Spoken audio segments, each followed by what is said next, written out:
You're listening to How to 20-something, the only podcast that helps both men and women navigate their 20s and learn how to adult across all aspects of their lives.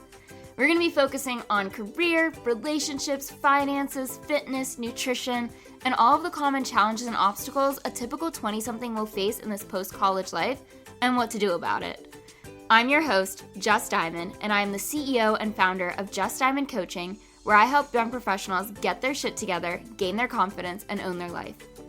No one prepares you for this adulting world, so allow me to help you feel like you are no longer a chicken running around with its head cut off, and that you actually know what the hell is going on and what your next step to take is. Welcome to How to 20-something.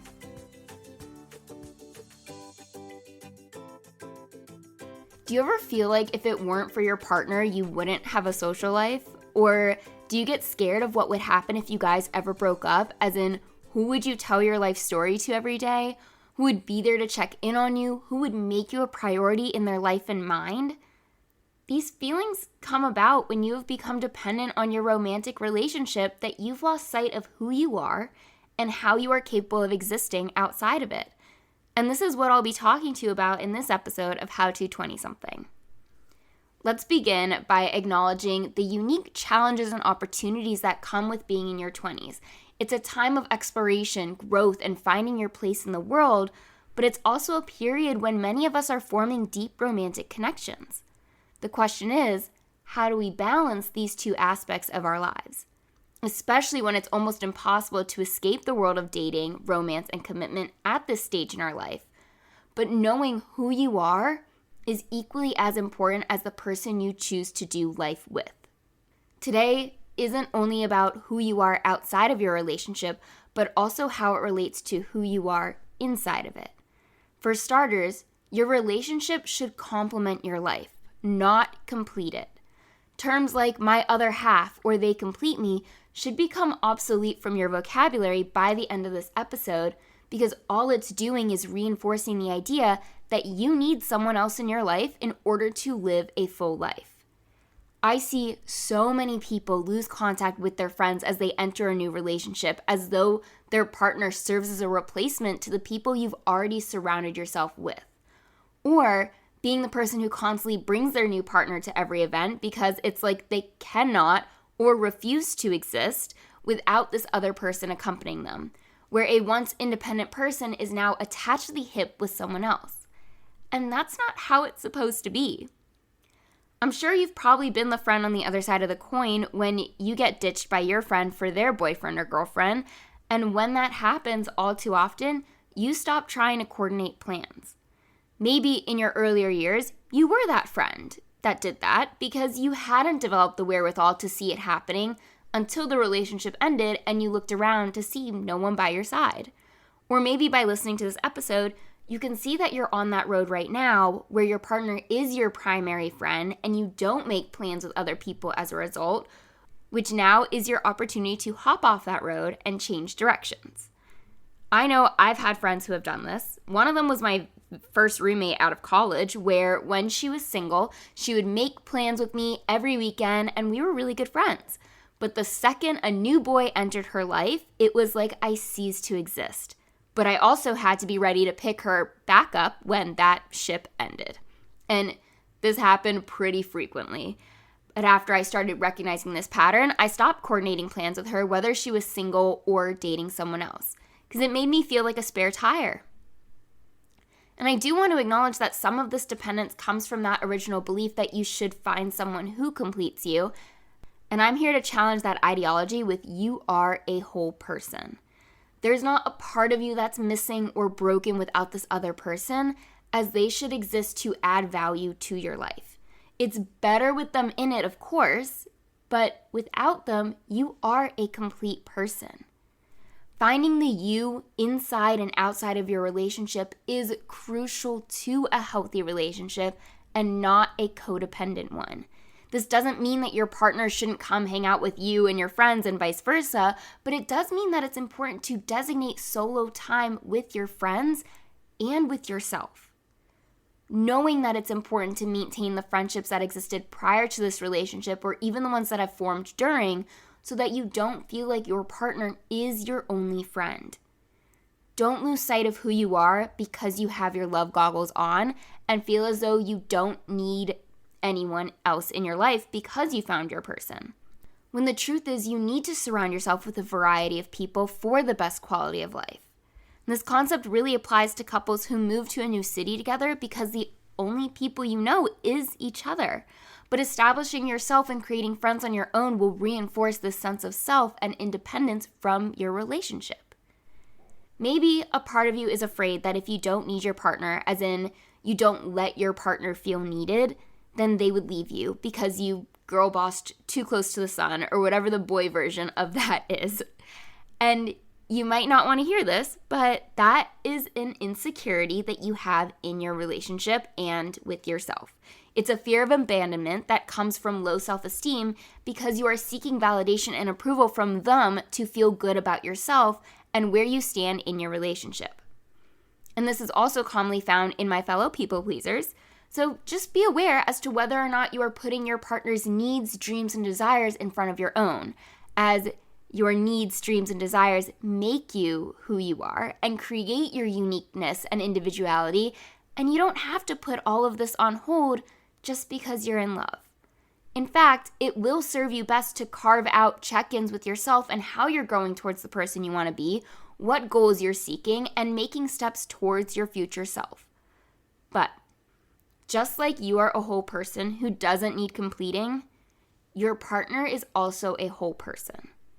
Maybe up until now you have felt this pressure that you're supposed to merge yourself with this other person, like becoming one is the ultimate goal of a relationship and signified as a successful one. Where what once was two separate identities come together to think as one because you believe you are incomplete or inadequate without this other person, or that your relationship isn't working because you aren't a complete person together. Or another way of taking it is if you view your life differently and with your own thoughts, then that means you guys aren't compatible.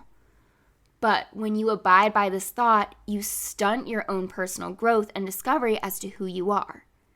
Right now, being in your 20s, you are constantly experiencing massive changes and learning experiences that are forming you into a functioning adult. You limit yourself when you cut yourself off from everyone who isn't your partner. You get distracted from your own goals, dreams, and passions and lose sight of who you are and who you are aspiring to be.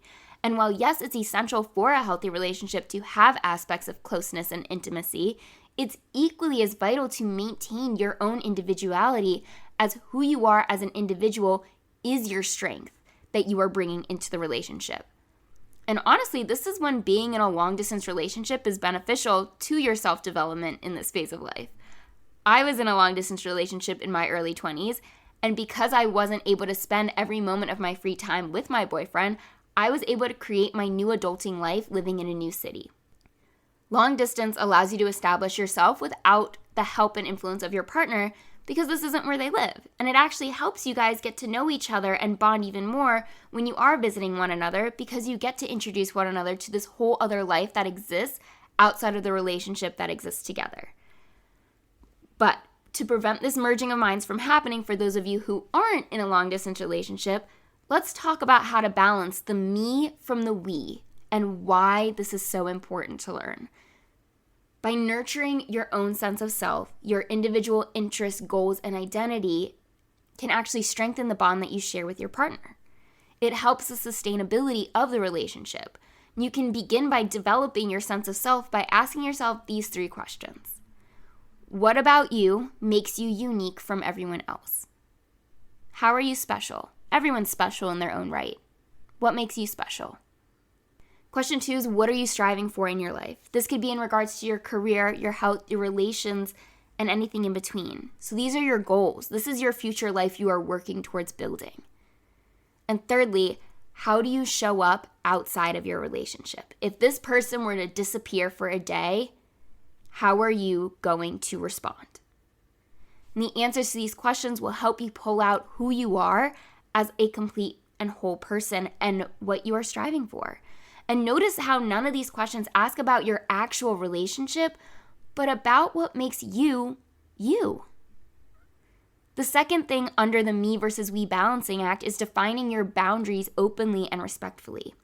This means personal space and alone time without the other person, as I mentioned earlier, which also includes being with your friends and family. Your forms and frequency of communicating to one another is also a type of boundary. So your preferred methods of text, phone calls, face-to-face, FaceTime, etc., and how often each of you prefer to have these touch points. I was in a relationship once where honestly we communicated mainly through Snapchat throughout the day and hardly texted unless it was something a bit more urgent.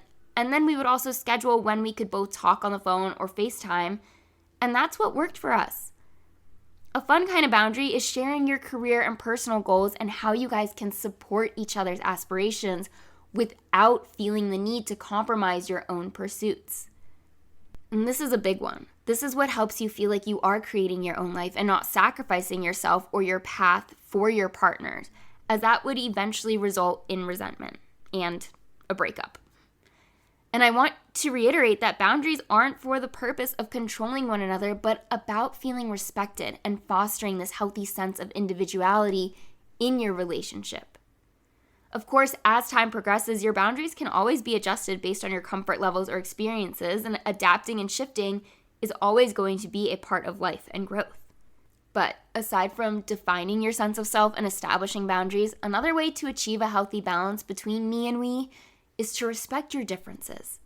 Because you are two different people, so you're going to have two different backgrounds and beliefs, but what you don't want is to change or suppress each other to make it work.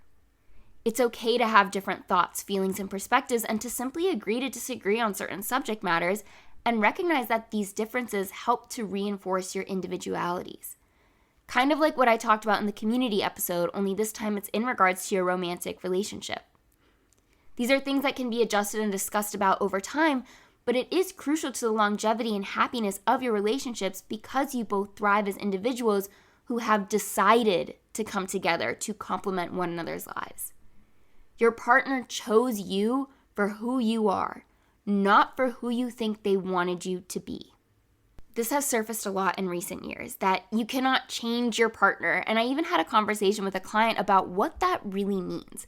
Because you can teach and converse about behaviors you want to see, and if they simply cannot step it up to adhere to these things, within reason of course, then this is not the partner for you, as they are not meeting your needs.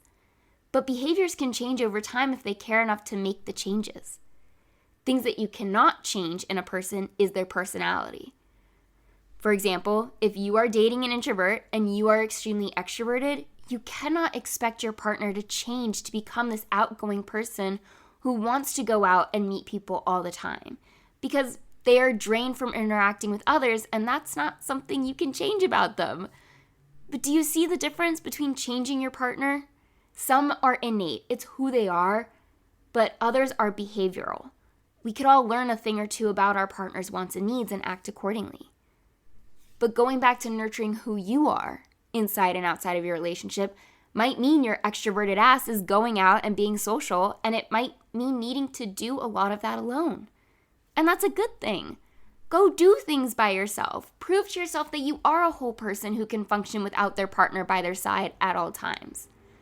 But if these concepts are new for you, as in you don't typically venture off on your own without your partner, or if you grew up watching your parents do everything together, then please know this is going to take some time. And with anything that's new, it's going to feel weird and awkward, but it is so healthy for you to make an effort towards. Challenge yourself to do activities without your partner, especially if you guys live together. Go to groups or events that you enjoy, meet people independently. Regardless of what direction you decide to take, please let the main message be to not lose yourself or sacrifice who you are for the benefit of your partner. Because at the end of the day, it's not going to benefit either one of you.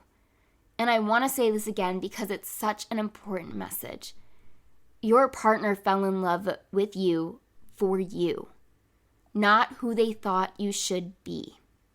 It's on you to step out of this comfort zone, to rediscover who you are, to fall back in love with yourself, and let your partner reap the benefits as a result. By nurturing the you outside and inside of your relationships will not only help you grow as an individual, but also contribute positively to your relationship. I want you to remember that your relationship should enhance your life, not define it. Your individuality is what makes you unique and valuable both to yourself and to your partner. And as we wrap up today's episode, I know it was a little bit shorter than my usual ones, but it's really because this was a playoff of the community one. This is like a side segment, I guess you could say.